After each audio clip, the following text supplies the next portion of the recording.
J'avale 2 bérets verts au petit déjeuner. Le minable que tu as tabassé, c'est John Wick. Yippee-ki-yay, pauvre con. Va falloir qu'on se démerde seul, ma couille.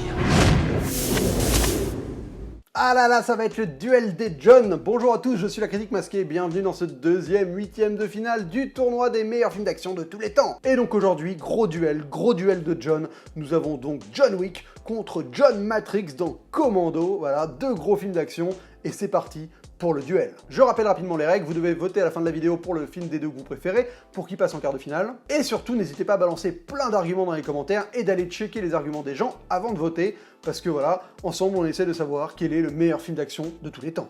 Et on commence tout de suite dans l'ordre chronologique des dates de sortie par Commando, réalisé par Mark L. Lester. Donc Commando avec un Schwarzenegger au summum de ses muscles, ça raconte l'histoire de John Matrix, un ancien groupe des Black Ops, qui vivait une petite vie d'ermite avec sa fille planquée dans les montagnes, quand un méchant pabo décide de kidnapper sa fille pour faire du chantage et le forcer à tuer quelqu'un, à tuer El Presidente. Le truc c'est que John Matrix c'est le genre de mec qui se laisse pas faire, et donc pendant un voyage en avion, il arrive à s'échapper au début du voyage en avion, donc il a toute la durée de l'avion pour retrouver toutes les personnes impliquées et leur casser la gueule un par un, enfin les buter tout simplement, et pour réussir à buter son némésis, Bennett, un mec qui porte une cotte de maille, qui est en fait un ancien membre de sa Black Ops, et donc voilà, donc il va aller dans son repère, tout faire péter à la fin, c'est vraiment extraordinaire, j'adore cette fin. Donc Commando, écoutez, c'est le produit pur des années 80, donc il faudra aussi le remettre dans son contexte, et je pense que dans les films d'action des années 80, c'est quasiment un des plus marquants. Là, on a un Schwarzenegger qui est vraiment un colosse, un surhomme, un dieu vivant, mais le mec... plus de muscles que ça, franchement, je pense qu'il s'étoufferait tellement il est musclé. Il pourrait même plus respirer tellement il a de muscles. S'il y avait plus de muscles, ouais, ce serait plus possible. Donc c'est vraiment une masse, mais qui va faire des trucs de masse. C'est-à-dire qu'à un moment, il arrache une cabine téléphonique du sol parce qu'il y a un mec qui est dedans pour la balancer, quoi. Vraiment, son nez face à Goliath. Il y a des punchlines géniales, on est à l'époque où il y a des punchlines géniales, il y en a une qui est dans mon générique, où c'est je bouffe des bérets verts au petit déjeuner, quoi, enfin voilà, c'est le genre de phrase, pourquoi on aime les VF des années 80, c'est aussi parce que les doubleurs, ils faisaient un bon taf et ils nous balançaient des très bonnes lyrics. Mais je pense qu'en VO, elle est très bien aussi. C'est le genre de film que je regarde en VF, je suis désolé. L'habitude, hein, c'est un film que j'ai regardé énormément enfant, et bah voilà, j'ai le côté nostalgique, et ça va être important pour voter, parce que est-ce que je vais réussir à me détacher de cette nostalgie ou pas? Je sais pas. Le final de ce film est peut-être un des moments d'action les plus épiques de tous les temps, franchement. Il y a donc John Matrix qui débarque dans la base du méchant, armé mais jusqu'aux dents. Je crois que j'ai jamais vu un mec avoir autant d'armes sur lui, c'est-à-dire que quand on fait des blagues en disant dans un jeu vidéo tu peux pas porter autant de munitions, des grenades et tout, bah si. En fait, tu regardes Commando et tu vois comment John Matrix y fait. Le mec, il a, je sais pas, 25 grenades, 5 mitraillettes, 25 couteaux, enfin c'est n'importe quoi. Et c'est génial. C'est vraiment génial. Non mais le mec, il a même les espèces de lance-roquettes carrées, là, l'espèce de truc anti-aérien, il se balade avec ça, quoi. Je trouve que le scénario fonctionne vraiment très bien parce qu'il est très simple, et c'est un truc qu'on va voir avec John Wick qui est assez similaire là-dedans. Voilà, on a un mec, on lui fait du chantage, il arrive à s'échapper d'un voyage d'avion, donc il sait qu'il a tant de temps pour réussir à se venger avant que on apprenne qu'en fait il est pas dans l'avion et donc on bute sa fille. Et bah voilà, c'est hyper efficace. Pendant ce temps-là, il arrive à remonter la piste, à arriver là où il doit arriver. Et heureusement, il arrive et tu fais tout péter, quoi. Enfin voilà, John Matrix, c'est le genre de mec qui saute d'un avion au décollage, quoi. Rien que ça, rien que ça, rien que ça. Franchement, il y a tellement de répliques cultes. Le moment où il trimballe le mec au bord de la falaise, il le suspend par le pied, il fait « Ce qui est important, c'est ta gravité. » Et après, quand même, il lui dit « Tu te souviens, Sally, je t'ai promis que je te tuerais le dernier. Et bah, je t'ai menti. » Et il le lâche au-dessus de la falaise. Enfin bref, John Matrix, c'est vraiment le héros qui en a plus rien à battre, qui veut tout faire pour récupérer sa fille. Et il défonce tout le monde. Alors oui, c'est réalisé de manière un peu plan-plan, ça fait péter dans tous les sens. C'est vraiment, je crois que c'est encore une production Joel Silver, ça pète d'une manière inconditionnelle. C'est-à-dire que le mec, il balance une grenade, t'as 4 bâtiments qui pètent. C'est un peu grotesque, c'est un peu over the top, mais c'est aussi ce que j'aime. Et donc en face de Commando, on a John Wick, réalisé par Chad Stahelski et... oh putain, ils ont des noms relous, hein. David Leitch, voilà.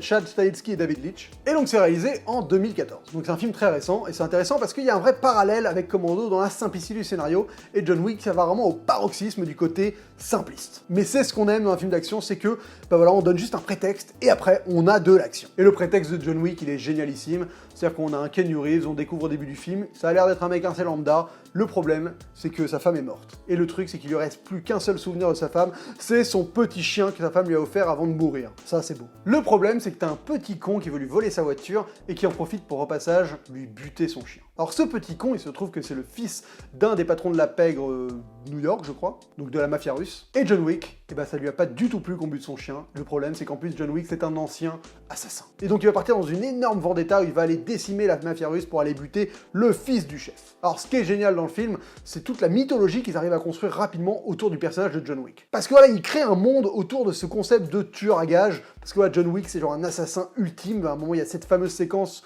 où le fils dit au père « Mais ça va, j'ai volé la voiture à un minable », et le père lui fait « Un minable ?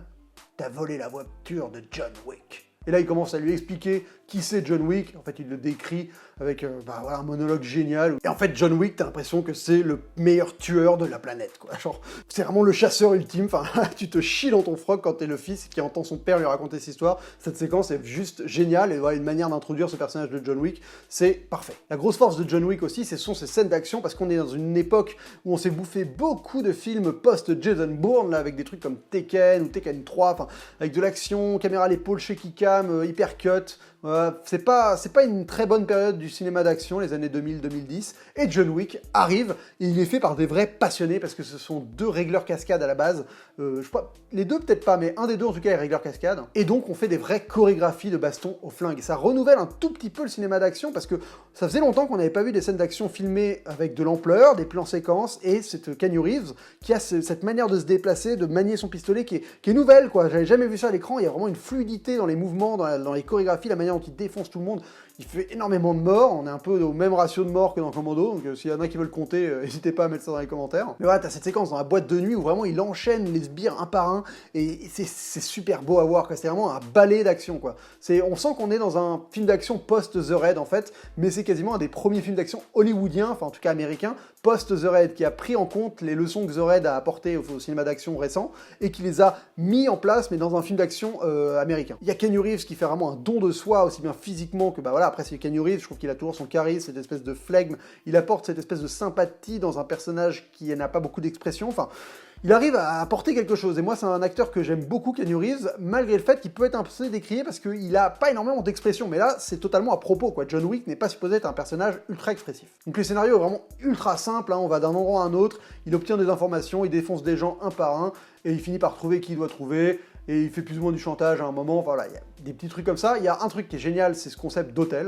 Donc il y a un hôtel qui est donc l'hôtel de tous les tueurs, plus ou moins, c'est genre l'hôtel où vont les assassins en fait. Donc tu te payes avec des pièces d'or, et t'as genre un service de nettoyage qui vient te nettoyer quand t'as fait des massacres, enfin, voilà, il y a tout un concept, en plus c'est genre une zone où normalement t'as pas le droit de te faire tuer par des assassins, enfin il y a une espèce de respect de cet endroit où les assassins ne s'entretuent pas dans cet hôtel. On va voir qu'ils ne respectent pas vraiment cette règle dans le film. Donc John Wick, c'est un film d'action qui arrive au bon moment, parce que ça faisait longtemps, et c'est pour ça qu'aussi qu'il a fait parler de lui, parce que ça faisait longtemps qu'on n'avait pas apprécié de l'action comme ça sur grand écran dans un film américain, quoi. Et ça fait du bien, honnêtement, quand tu le revois maintenant, c'est pas un film où j'ai de l'attachement, parce que je l'ai pas vu jeune, je l'ai même pas vu au cinéma, je l'ai rattrapé en DVD, donc j'ai pas cet attachement que je peux avoir avec Commando, voilà, mais je pense que des gens qui vont grandir dans ces années 2010, et bah John Wick peut devenir un peu le film d'action de leur jeunesse référence, quoi, parce que il est très très bien foutu en termes de chorégraphie. Je trouve qu'il y a un peu un abus du sang numérique par moment, c'est un poil trop voyant, et les chorégraphies sont peut-être un peu trop propres, mais franchement, c'est très beau à voir. Ça arrive à esthétiser l'action d'une manière assez magnifique, faut le dire, hein, c'est beau, les morts sont belles.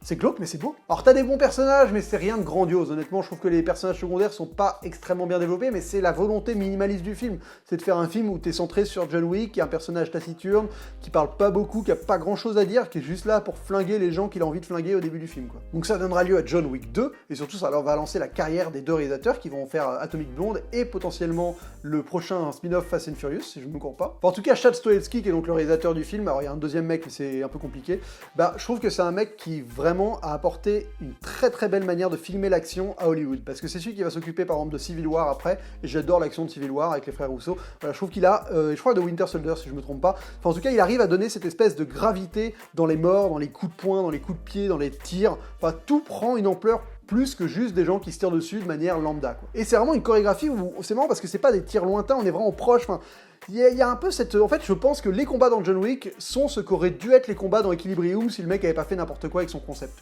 Parce qu'il y a ce concept d'espèce de danse dans Equilibrium, qui veut rien dire honnêtement, si tu te poses 2 secondes et que tu réfléchis, c'est con comme pas permis, quoi, c'est vraiment débile profond. Mais dans John Wick, il y a un peu cette volonté d'avoir toujours le flingue super proche et de couvrir tous ses angles et d'être super rapide pour aller tuer des gens, quasiment à bout portant en fait au flingue. Il l'utilise quasiment comme un...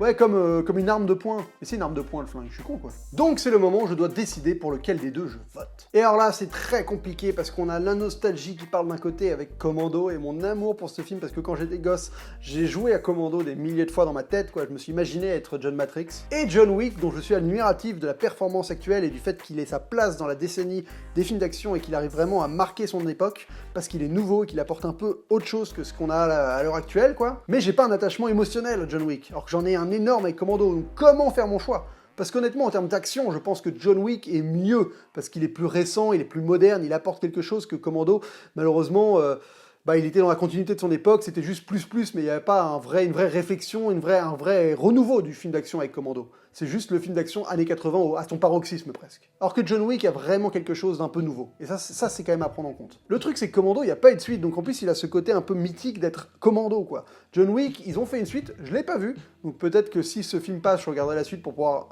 donner un peu de l'eau à mon argumentaire. Mais John Wick, il y a eu une suite, et le fait que ça devienne un peu une saga, alors après, il y a une mythologie qui peut être intéressante à exploiter, je dis pas, mais le fait que ça devienne une saga, est-ce que ça amenuit pas un peu la puissance du premier film qui aurait été vraiment genre cet ovni au milieu de cette décennie, waouh, ce film d'action, quoi, waouh. Donc difficile pour moi de choisir, et je pense qu'en tant que film d'action, juste pour son efficacité, c'est dur, hein. Bon, c'est un crève-cœur, mais je pense que je vais choisir Commando pour l'attachement que j'ai émotionnellement à ce film. Et que c'est un film que j'adore voir et que j'ai vu plein de fois. John Wick, c'est vrai que je l'ai pas vu énormément de fois non plus. Et donc peut-être que juste mon attachement émotionnel fait que, pour les critères que j'ai dit, peut-être un meilleur film d'action parce que la modernité le fait peut-être gagner là-dessus, mais en remettant dans son contexte, dans son époque, Commando est vraiment un film qui m'a fait rêver, donc moi je vote pour Commando, mais j'attends de voir pour qui vous votez, parce que c'est vous qui allez donner le gagnant de ce 8e de finale. En sachant que le gagnant de ce 8e de finale sera opposé au gagnant du duel Speed The Raid. Alors vous imaginez si en quart de finale on a The Raid contre John Wick, là ça va être intéressant parce que ça se répond. Voilà, écoutez, n'hésitez pas en tout cas à voter, ça c'est important, donc j'espère que le truc est apparu, je vous laisse les 5 secondes pour voter.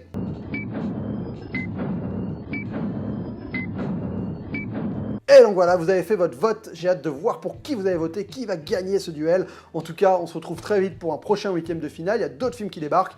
Entre-temps, n'hésitez pas à mettre un pouce vers le haut pour soutenir ce programme, n'hésitez pas à le partager pour que plein de gens puissent le découvrir et participer au vote, et n'hésitez pas aussi à vous abonner à cette chaîne si vous la découvrez juste par le tournoi, il y a plein d'autres vidéos, n'hésitez pas à les vérifier et vous balader dans ma chaîne pour voir toutes les autres vidéos de ma chaîne. D'ici là, on se retrouve très vite pour une prochaine vidéo, pour un nouvel épisode du tournoi, et d'ici la prochaine, bonne toile!